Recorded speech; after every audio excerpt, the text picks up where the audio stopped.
కామెంట్స్‌లో చాలామంది ఆ కార్‌ని ఇంక అమ్మేయొచ్చు కదా బ్రదర్! మీరెందుకు మీ దగ్గర పెట్టుకున్నారని అడుగుతున్నారు. నాకు సీరియస్‌గా ఒక మంచి ప్రైస్ వస్తే దాన్ని అమ్మేయాలనే ఉందండి. కానీ ఎవరో ఒక మంచి ప్రైస్ చెప్పడం లేదు. నేను రూ. 100 దాని మీద ఇన్వెస్ట్‌మెంట్ చేస్తే అందరూ రూ. 5కి, రూ. 10కి అడుగుతున్నారు. నేనేం కారు బొమ్మను కొనుక్కోలేదు కదా!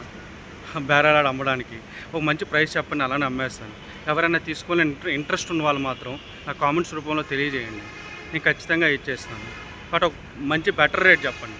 అలా అని చెప్పేసి నేను ఎంత కొన్నానో అందుకే మీరు తీసుకోవాలని చెప్పడం అయితే ఏం జరగడం లేదు. నేను ఆగస్ట్ 2025 15న కారు తీసుకోవడం జరిగింది. ఈ ఆగస్ట్ 15కి 2 ఇయర్స్ అవుతుంది. నేను 25,000 కిలోమీటర్స్ తిరిగాను. సో ఇంక ఫైనలైజ్గా మీరు వచ్చి చెక్ చేసుకొని కార్ని అది ఎలా ఉందో చూసుకొని తీసుకుంటానన్నా కూడా నాకు హ్యాపీయే. బట్ ఒక మంచి రేట్ ఇవ్వండి, ఓకేనా? అండ్ నాకు ఆ కారు ఇంకా ఉంచుకోవాలని, దాన్ని ఇంకా సర్వీస్ సెంటర్కి మళ్ళీ అదే సర్వీస్ సెంటర్కి తీసుకుని వెళ్ళాలని నాకైతే హోప్ లేదండి. వాళ్ళు మళ్ళీ నీట్గా చేయిస్తారని. నాకు ఎక్కడ ఏ టాటా సర్వీస్లో కూడా నాకు హోప్ కలగలేదు. సో నాకు వద్దు. నేను సీరియస్గానే చెప్తున్నా, కారు తీసుకోవాలని ఇంట్రెస్ట్ ఉన్న వాళ్ళు మాత్రం నేను ఇవ్వడానికి రెడీ. నేను ముందే చెప్తున్నాను, నా ప్రాబ్లమ్స్ అన్నీ దానికి ఏమయ్యాయి, దానికి ఎలా డ్యామేజ్ అయినాయి, ఎలా ఖర్చులు అయినాయి, ఎలా సర్వీస్లు అయ్యాయో అన్నీ నేను ఈచ్ అండ్ ఎవ్రీథింగ్ మీకు చెప్పేస్తాను. మీకు ఇంట్రెస్ట్ ఉంటేనే తీసుకోండి. వీడియోస్ చూస్తున్న వాళ్ళకి చిన్న రిక్వెస్ట్ అండి, నా కార్ సేల్ అవ్వడానికైనా సరే కొంతమందికి షేర్ చేయరా ప్లీజ్. షేర్ చేస్తే ఎవరైనా ఇంట్రెస్ట్ ఉన్న వాళ్ళు ఒక మంచి ప్రైస్తో నా దగ్గరికి వస్తారు. సో నేను కార్ అమ్ముకోవడం కూడా చాలా ఈజీగా ఉంటుంది. అండ్ టాటా కార్స్ని అసలు ఎంకరేజ్ చేసుకోవద్దండి ప్లీజ్. బిల్డ్ క్వాలిటీ అని నేను తీసుకున్నాను. బిల్డ్ క్వాలిటీ తప్ప ఇంకేమీ ఉండదు. ఆ బిల్డ్ కూడా సర్వీస్ లేకపోతే చిలుము పట్టిపోద్దండి.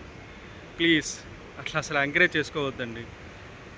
అండ్ ఇంకోటి, నేను ఒక మంచి షార్ట్ ఫిల్మ్ తీస్తానండి. నాకు జరిగిన ఈ బాధ అండ్ కామెంట్స్ రూపంలో కొంతమంది తెలియజేసిన వాళ్ళ ఆన్సర్స్ని ఇవన్నీ పెట్టుకుని నాకు ఒక షార్ట్ ఫిల్మ్ తీయాలని ఉంది. నేను షూర్గా ఒక షార్ట్ ఫిల్మ్ తీసి మన ఛానల్లోనే రిలీజ్ చేస్తానండి. అండ్ నేను చెప్పాను కదా, ఇంక నెక్స్ట్ టైం నుంచి ఒక్కొక్క షోరూమ్ కాడికి వెళ్ళి విజిట్ చేసి సర్వీస్ చేయించుకొని బయటకు వస్తుంటారు కదా, వాళ్ళంతా హ్యాపీగా బయటకు వస్తున్నారు, ఎలా సర్వీస్ జరిగింది, ఎన్ని ఇయర్స్ నుంచి ఆ కారు వాడుతున్నారో అనేది కూడా నేను వీడియోస్ చేస్తూనే ఉంటాను. ఇంకా వదలండి బాబు. అసలు ఈ టాటా సర్వీస్ మారేంతవరకు నా ఛానల్స్లో నేను వీడియోస్ పెట్టడం ఆపను. సర్వీసు మ్యాక్సిమం 10లో 9 మెంబర్స్ అయినా కరెక్ట్గా ఇవ్వగలగాలి ఫీడ్బ్యాక్. ఆ 1% వదిలేండి, నేనేమనుకోను. ఆ 1% ఏంటంటే న్యూట్రల్గా ఉండలేని వాడు. అంటే ఎంత సర్వీస్ చేసినా అది చెడ్డగానే చేసిందని. సో వాడి గురించి నేనేం పట్టించుకోను. మిగతా 9 మెంబర్స్ అయినా నీట్గా చెప్పాలి కదా, అట్లీస్ట్ 8 మెంబర్స్ అయినా నీట్గా చెప్పాలి కదండి సర్వీస్ బాగుంటుంది. సర్వీస్ బాగుండాలండి. సర్వీస్ బాగాలేకపోతే కార్కి వర్క్ అవ్వదండి. సర్వీస్ మంచిగా ఉంటేనే కార్ మంచిగా వర్క్ అవుతుంది. అది ఎందుకు వీళ్ళందరూ గ్రహించలేకపోతున్నారో నాకు ఇప్పటికి కూడా అర్థం కావడం లేదు సీరియస్లీ. మారుద్దామండి, మనం మారుద్దాం, కొంచెమైనా మారుద్దాం. మొత్తం మార్చలేకపోయినా అట్లీస్ట్ 10లో 1% అయినా మనం చేంజ్ అయ్యేలాగే చేద్దాం. ఖచ్చితంగా వీడియోస్ అయితే నాకు టాటా అంటే ఏం పగలేదండి. నేను మళ్ళీ చెప్తున్నా, టాటా బ్రాండ్ వల్లే నేను టాటా కార్ తీసుకోవడం జరిగింది. ఆ టాటా అనే వ్యవస్థ లేకపోతే నేను టాటాలో అసలు కారు కూడా ఏ కార్ తీసుకోవాలని ఫైనలైజ్ చేసుకున్నానంటే, నా కామెంట్స్లో చాలామంది ఈ కార్ బాగుంది, ఈ కార్ సర్వీస్ బాగుంది, మేము ఇన్ని ఇయర్స్ నుంచి వాడుతున్నాం, సో మాకు ఎలాంటి ప్రాబ్లం రాలేదు అని ఒకరిద్దరు చెప్పలేదండి. ఒక బ్రాండ్ గురించి అయితే 8, 9, 10 మెంబర్స్ దాకా నా కామెంట్ సెక్షన్లో చెప్పారు. నేను మ్యాక్సిమం వాటి గురించి కూడా రివ్యూలు చూసి షోరూమ్కి వెళ్ళి దాని తర్వాత ఇంక తీసుకుంటాను. ఈ కార్ తీసుకోవాలంటే ఫస్ట్ నా దగ్గర ఉండే కాల్ సేల్ అవ్వాలి. సేల్ అయిన తర్వాత నెక్స్ట్ స్టెప్ అది. Thank you so much. Me comments అన్నీ నాకు తెలియజేసి నాకు కూడా కొంచెం నాలెడ్జ్ పెరిగేలాగా చేశారు సీరియస్లీ. చాలామంది చాలా ఇన్ఫర్మేషన్ నాకు ఇచ్చారు. నాకు తెలియని ఇన్ఫర్మేషన్ కూడా నేను కామెంట్స్ రూపం నుంచి తెలుసుకోగలిగాను. Thank you so much. So అందుకనే నేను రిక్వెస్ట్ చేస్తున్నానండి, ఆ కారు గురించి నాకే మొత్తం తెలియదు. సో నాలాగే తెలియని వాళ్ళు చాలామందే ఉంటారు.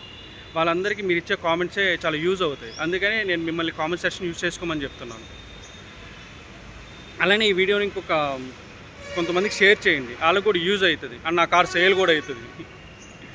నాకు సేల్ అవ్వాలని కోరుకుంటున్నానండి ఫాస్ట్గా. థ్యాంక్ యూ సో మచ్ నాకు సపోర్ట్ చేస్తున్న ప్రతి ఒక్కరికి. అలానే టాటా కార్స్ని తీసుకునే ముందు చాలా జాగ్రత్తగా ఆలోచించి తీసుకోండి. ఫస్ట్ తీసుకునేటప్పుడు చాలా ఈజీగానే ఉంటుంది, దాని తర్వాత చాలా పెయిన్ వస్తుంది. సీరియస్లీ చెప్తున్నా, మీరు కార్ షోరూమ్ సర్వీస్ సెంటర్కి తీసుకొని వెళ్ళి బయటకు వచ్చేటప్పుడు ఒక బీజిఎం వినబడుతుంది, ఏ నిమిషానికి ఏమి జరుగునో అని. సో అలాంటి సినారియోలు మనకొద్దు.